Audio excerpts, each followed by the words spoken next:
በአፍሪካ ቀንድና በመካከለኛው ምስራቅ የኃይል ሚዛኑ ዳግም እየተቀየረ ነው።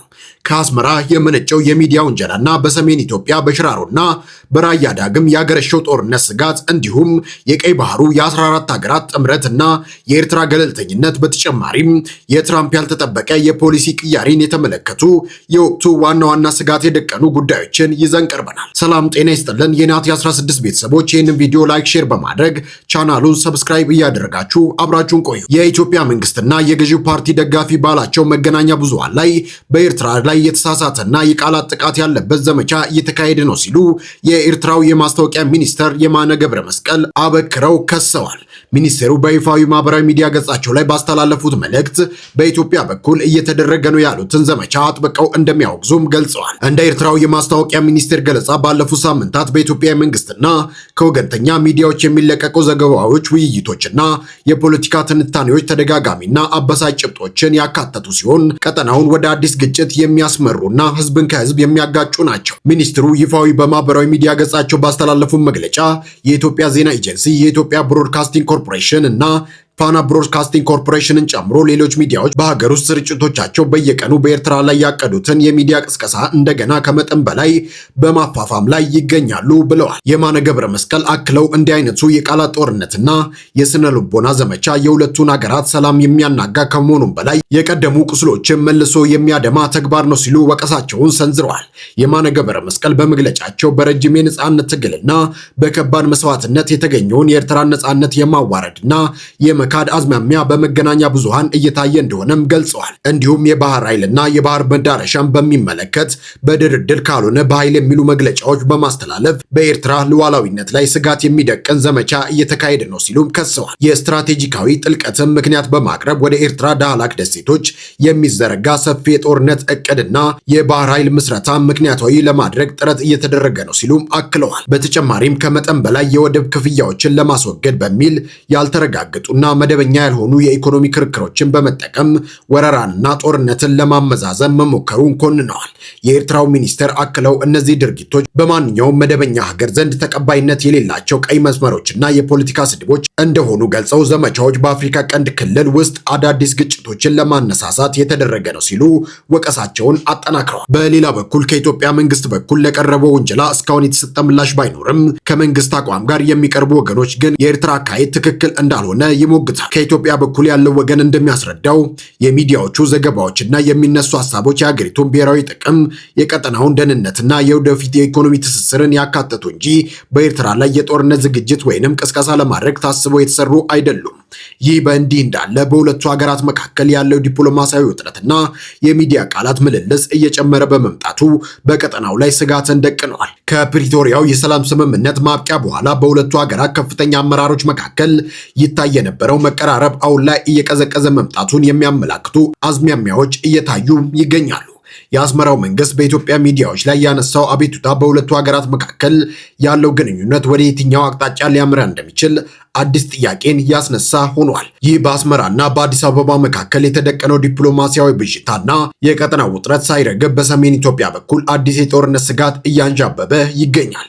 ቀደም ሲል በኢትዮጵያ መንግስትና በህወሓት መካከል የተደረሰው የሰላም ስምምነት አተገባበር መዘንጋት የታየበት ሲሆን የዚሁ ውጥረት መባባስ የቀደሙ የሰላም ጥረቶችን አደጋ ላይ ጥሏቸዋል። በደቡብ አፍሪካ የተፈረመው የፕሪቶሪያው ስምምነት የወረቀት ላይ ቀደምትነቱ እየደበዘዘ መጥቶ በሰሜን ኢትዮጵያ የጦርነት ደውል ዳግም በጎላ ድምፅ መሰማት ጀምሮ ትናንት ቅዳሜ ሐምሌ 5 ቀን 2018 ዓ.ም ንጋት ላይ በሱዳን አዋሳኝ አካባቢዎች በሚገኙ ሸረሪናና በህረት በተባሉ ስፍራዎች በከባድ መሳሪያ የተደገፈ ውጊያ መቀስቀሱን ከአካባቢው የተገኙ መረጃዎች አመላክተዋል።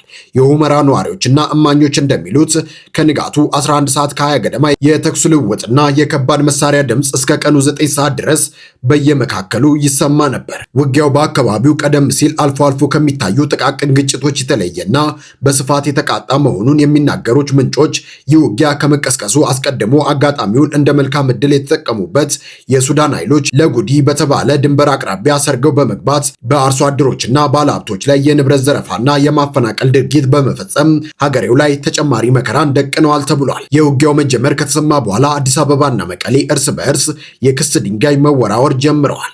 በዶክተር ደብረጽዮን ገብረ ሚካኤል የሚመራው የትግራይ ክልላዊ መንግስት ባወጣው መግለጫ የፌዴራል መንግስቱ በምዕራብ ትግራይ በኩል ግልጽ ጦርነት ከፍቶብኛል ሲል ሲወነጅል የትግራይ ህዝብና የጸጥታ ኃይሎች ለብሔራዊ ህልውና ትግል እንዲዘጋጁም ጥሪ አቅርቧል።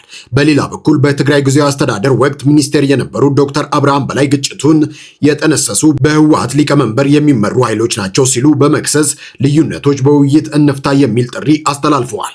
በአሁኑ ወቅት ከፌዴራል መንግስቱ ጋር በቅርበት እየሰሩ ያሉት የቀድሞ የትግራይ ጊዜያዊ አስተዳደር ፕሬዝዳንት አቶ ጌታቸው ረዳ በበኩላቸው የትግራይ ሰራዊት በአንዳንድ የህወሓት ፖለቲከኞች ተገፋፍቶ ክልሉን ወደ ሌላ እልቂት ከመክተት እንዲቆጠብ አሳስበዋል። አቶ ጌታቸው የህወሓት አመራሮች ከውጭና ከውስጥ ኃይሎች ጋር በመሻረክ ዳግም ጦርነት ለመክፈት የሚያደርጉት እንቅስቃሴ ህዝቡ ዋጋ የሚያስከፍል ቅዠት ነው ሲሉ በኤክስ ገጻቸው ላይ ተችተዋል።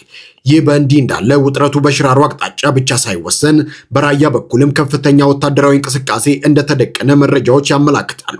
ነገሩ በአፋር በአማራና በትግራይ ክልሎች አዋሳኝ በሆነው በራያ አቅጣጫ ያለው ሁኔታም ቢሆን ከጠመንጃ አፍ ወደ ወጣ ጭስ ተቀይሮ ሁለቱ ወገኖች በቅርብ ርቀት ላይ ተፋጠው ይገኛሉ። ጦርነቱ ከተጀመረ መንገዶች ይዘጋሉ በሚል ስጋት ቁጥራቸው በርከት ያሉ ነዋሪዎች ቀድመው ንብረታቸውን ይዘው ወደ ራያ ቆቦ፣ ወልዲያና ደሴ በመሰደድ ላይ ናቸው። የፖለቲካና የቀጠናው ተንታኞች እንደሚሉት ይህ የሁኔታዎች ማገርሸት የፕሪቶሪያውን ስምምነት መሬት ላይ የወረዱ ዋና ዋና ነጥቦችን በተለይም የትጥቅ አፈታትና የህወሓት ህጋዊ የፖለቲካ ሰውነት ጉዳይ ሳይፈታ በማለፉ የመጣ አደጋ ነው። ዓለም አቀፉ ማህበረሰብና የአሜሪካ ዲፕሎማቶች ጥረታቸውን ሲያደርጉ ቢቆዩም በሁለቱ አካላት መካከል ያለው ጥርጣሬና አለመተማመን ወደ ከፋ ደረጃ በመድረሱ ሁኔታውን ማረጋጋት አልተቻለም። በቀጣይ መረጃ በቀይ ባህርና በባቢኤል መንደብ አካባቢ እየተካሄደ ያለው የጂኦፖለቲካ ፉክክርና የደህንነት ስጋት የቀጠናውን ሀገራት ወታደራዊ አሰላለፍ እየቀየረ ይገኛል። በቀይ ባህርና ባቢኤል መንደብ ወሳኝ የንግድ መስመር ላይ የተጋረጠውን ስጋት ለመቀነስ በሚል በሳውዲ አረቢያ አስተባባሪነት የተመሰረተው የ14 ሀገራት ጥምረት ኃይል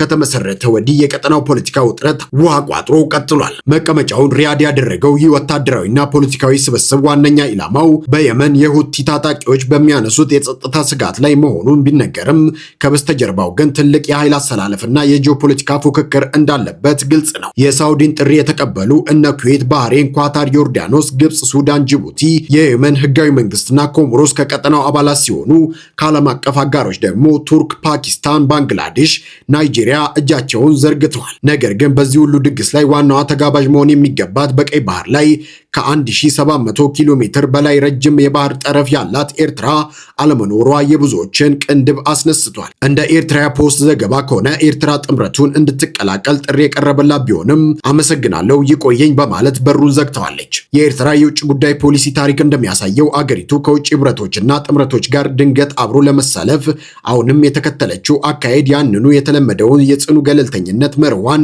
የሚያንጸባርቅ ነው። ለዚህ ውሳኔዋ ደግሞ እንደ ምክንያት የሚጠቅሱት አስመራ ከሳውዲ አረቢያና ከግብጽ ጋር የጠበቀ ወታደራዊና ዲፕሎማሲያዊ ግንኙነት አላት። በሌላ በኩል ደግሞ የሪያድና የዋሽንግተን ዋነኛ ባላንጣ ከሆነችው ኢራን ጋር ያላትን መልካም ግንኙነት ማበላሸት አትፈልግም። የሁቲ ታጣቂዎች ዋነኛ ደጋፊ ኢራን በመሆኗ በመታወቁ የሪያዱን ጥምረት መቀላቀል ማለት ከቴህራን ጋር ቀጥተኛ ፍጥጫዎች መግባት እንደሆነ አስመራ ሳይገባት አይቀርም። እንዲሁም ደግሞ የኤርትራ የደህንነት ስትራቴጂ የሚያተኩረው የራሷን የውሃ አካልና ሉዓላዊነት በመጠበቅ ላይ ብቻ ነው።